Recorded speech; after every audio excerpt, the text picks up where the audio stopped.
Ubiquitous, ephemeral, conundrum, meticulous, ambiguous. Do you know the meaning of these words? If not, then watch this video till the end and you will learn new words for sure. So without wasting any time, let's dive into it. Our first word is ubiquitous. Ubiquitous means imagine you are at a party and there's a guy who seems to pop up everywhere, next to the snacks, by the drinks, and even in your selfies.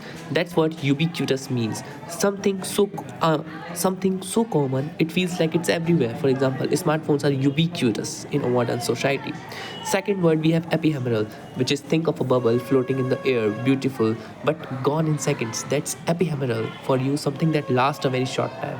Example, the joy of eating a perfect slice of cake is often ephemeral but unforgettable. On third, we have conundrum.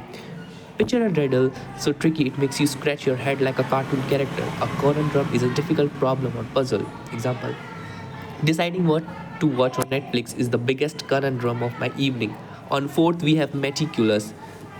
Imagine someone arranging their books by color, size, and even the height of the letters on the spine. That's meticulous, being extremely careful and paying great attention to detail.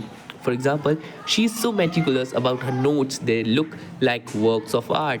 On fifth, we have this word which is ambiguous, which is ever text someone we need to talk and they reply about what, but you don't clarify. That's ambiguous, something unclear or open to multiple interpretations. Example, his answer was so ambiguous that I didn't know if he was joking or serious. So these are the five new words. These are the five IELTS level words that you must know to excel in day-to-day conversations. I hope you like it, so like, share and subscribe.